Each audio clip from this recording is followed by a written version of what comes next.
Good morning, everybody. It is I, the vintage evaluator of vintage volume. I lost it. I forgot the thing. The vintage valuer. No, I'm not. Wait, what am I? The villainous valuer of vintage volumes, vying for viewership vociferously or whatever. I don't know. I hit some V words. So there we go.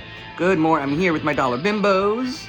I'm also here to show how balance looks in a healthy life. I got that za, and I got a terrible kale smoothie. Here you go, that's balance. And right in the middle are some cheap books. Okay, let's see what we got.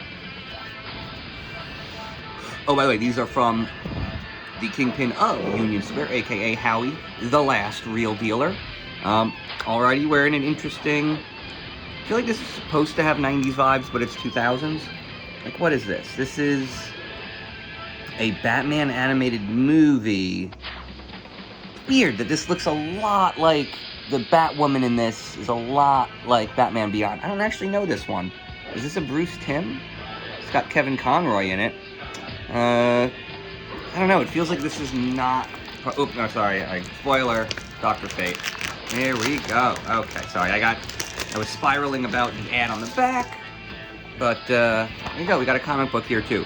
You know, I just kind of feel as though Dr. Fate is an underrated character, and I just haven't read much with him. So I'm kind of hoping to put together this run. I mean, this is a little 5-issue story from, you know, early 2000s. Shouldn't be hard to put together, and hopefully I can get a complete story about a very cool character. It always felt like Dr. Fate was much more, I don't know, the easy comparison is going to be Doctor Strange, right? They're doctors, and they're mystical. The idea is, I don't know, Dr. Fate always seemed bigger, you know?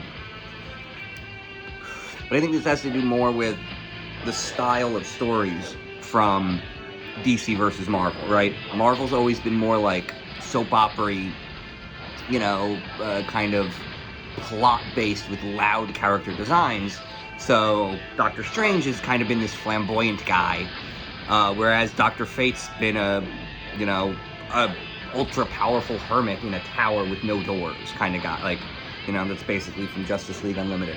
So I always thought he was a great character. I've read a lot of great stories that had very interesting characterizations for Dr. Fate, but he has like a Boba Fett status, right?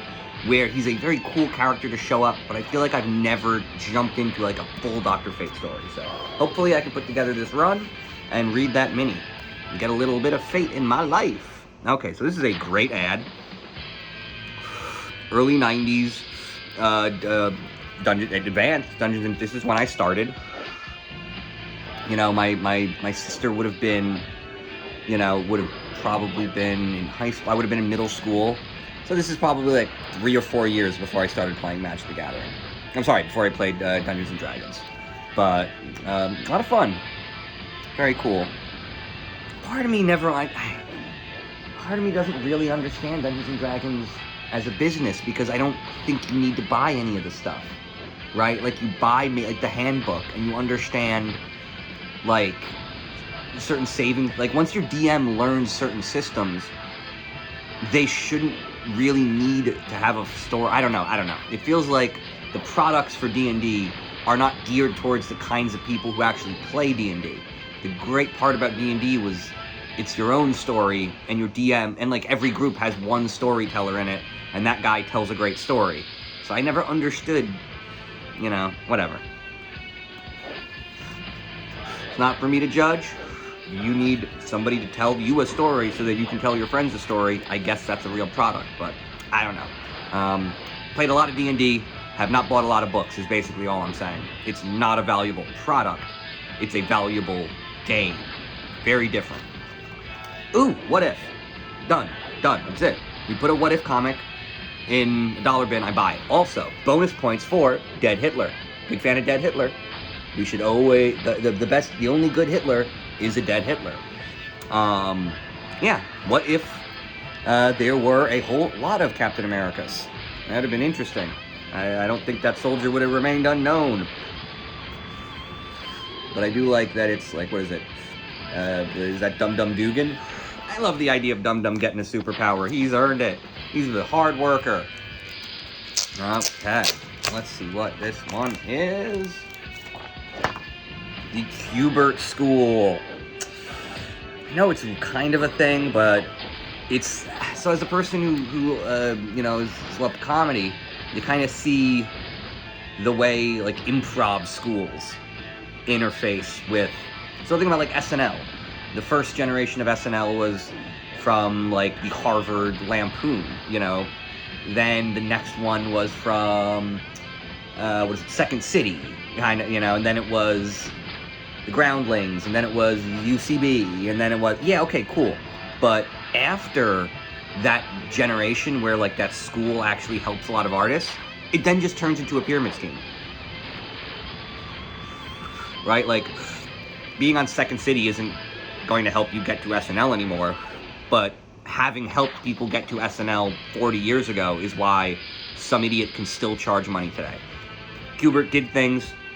The school has been good for some artists, but at this point, this is clearly not... This is revenue generation, not artist generation. Sorry, Andy. Is it Andy Q*bert, or am I making it up? I don't know. I don't know anything. I don't really know anything. I just know that marketing... I know what marketing looks like, and I know it ain't great. Martian Manhunter. This is interesting. I feel like I don't like this. I feel like I screwed up, and I bought a post-New 52 comic. Unfortunately. Yep, I botched it. I wasn't paying attention. Nope, won't be reading this. I don't give a shit about it. Sorry, New 52. You haven't produced anything of value. And by the way, that's in relation to what you destroyed. Scott Snyder was writing a great story. You made him end it poorly, and then start a bunch of stuff poorly. None of that stuff ever worked again. Jeff Johns, like, designed a functional Green Lantern core that spanned the universe, but fit within Marvel framework. And all of that's wiped away, and then you decided to keep most of the aspects of it. It made no sense. So, like, I'm still 100% against a post New 52 DC. Don't believe in it.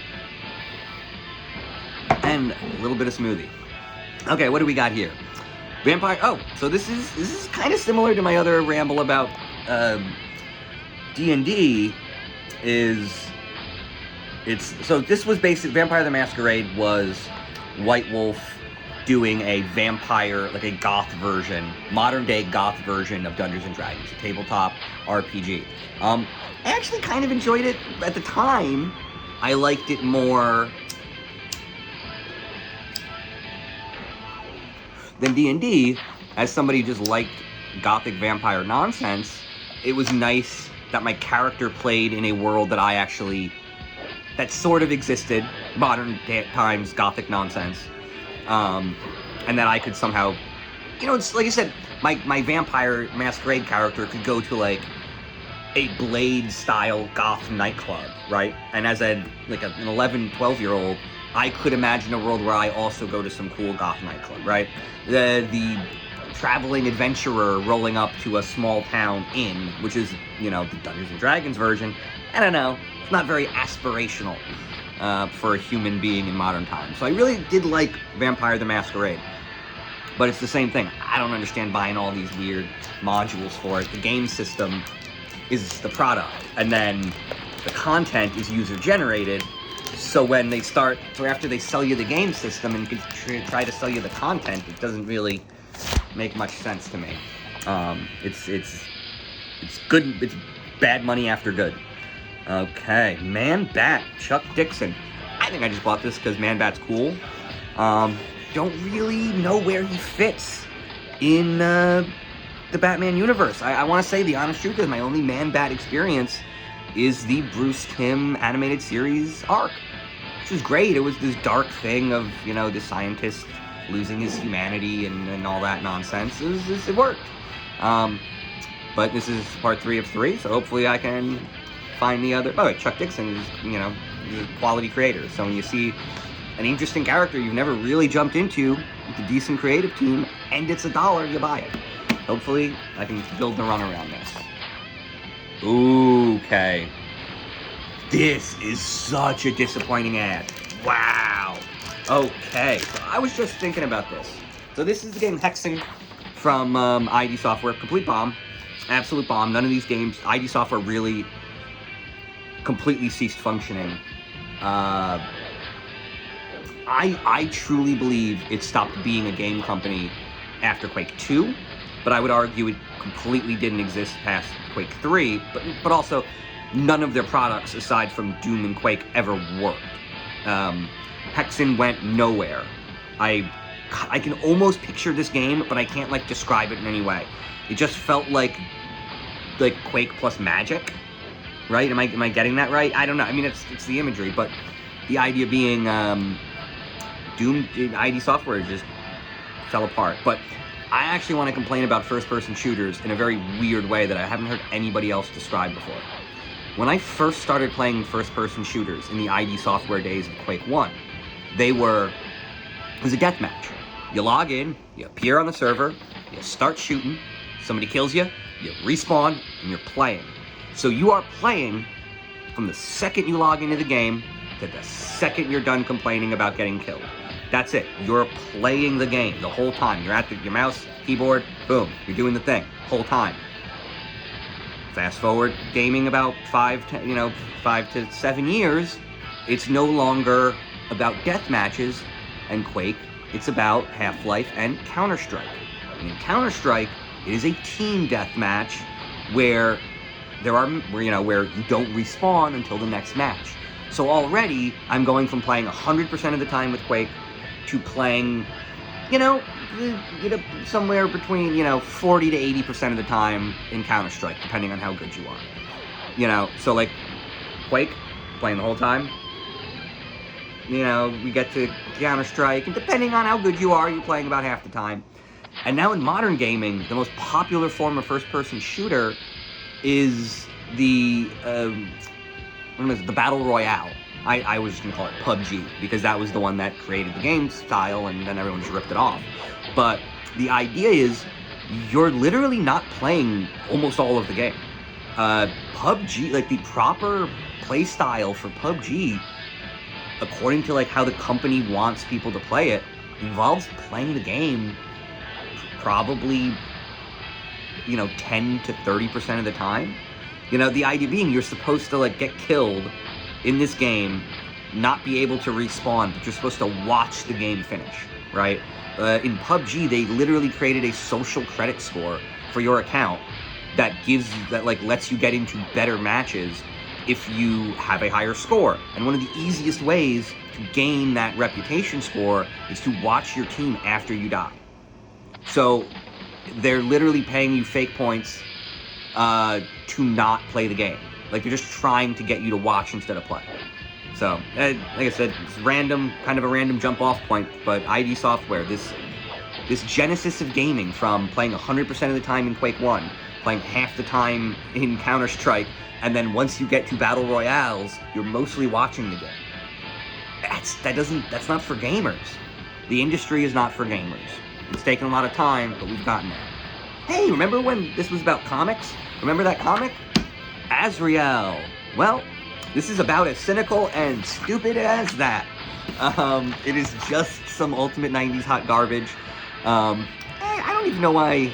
It's Denny O'Neil, right? Like, he's an adult. It's not like Lenny O'Neil or some other O'Neil that I'm unaware of, right?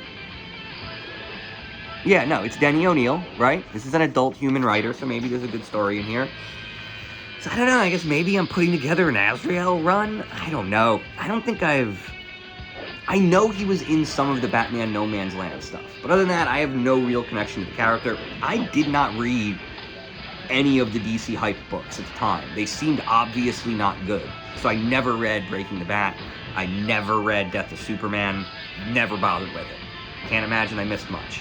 But Azrael was very much a part of this shock jock era of DC Comics, which I had no connection to, and generally no one recommends it, right? You don't have to look, if I wasn't around for something and everyone says it's bad, you don't really have to go back and dig it up, so. I don't know. Azrael's questionable. Dr. Fate, I am interested in. Man-Bat, no idea. What If is goddamn legend. Probably the best comic book series ever, and shout out to Dead Hitler. We should be doing more of that in comic books, you know? Killing Nazis instead of hiring them. Just to reiterate, the post-New 52 DC is creatively bankrupt, and I don't think it can actually function as a story creation engine anymore. Good night, and good comics.